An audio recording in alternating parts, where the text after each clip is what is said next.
Palisade peaches, Pueblo chili, Rocky Ford melons. That deliciousness does not get to our dinner tables without the people who pick and prepare our produce.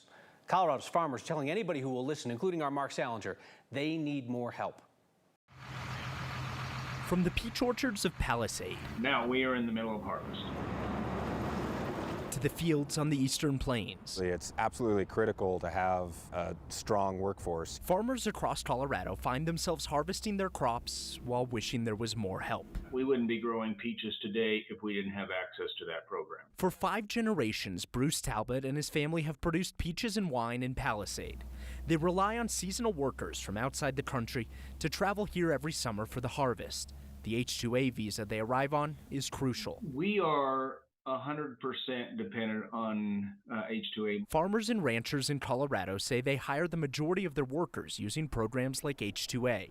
But they say it's expensive, bureaucratic, and increasingly harder to get enough people to finish the job. It's hard to find those folks, and it's getting more challenging. Dan Waldvogel is the director of the Rocky Mountain Farmers Union. We need, a guest worker program, we need a path to citizenship for folks, and then we need to have options like H-2A. This weekend, he met with Democratic Congresswoman Yadira Caraveo to try and come up with solutions.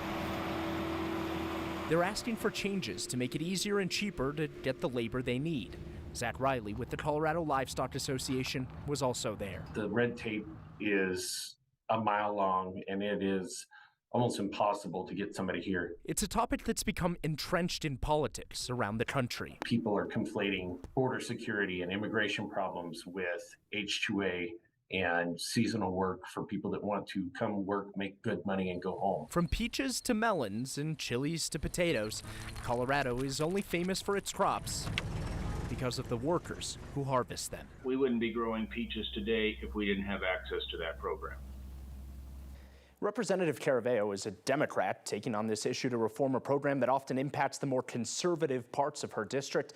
Today, her office told us she hopes to shorten processing times, increase the number of people who can come here on visas, and Kyle, ensure that the conditions are safe for everyone who comes here to work. These farmers have any luck hiring Americans to do the work? They try to. That's their first choice. There's this notion of, well, these people are coming from outside of the country just to steal American jobs. They say that's completely false. They try to and want to hire American workers, but they say they can't. 90% of some of these farms are workers who are here on H-2A visas, and that's simply because there's no one else to work. Interesting. Mark Salinger, thank you very much.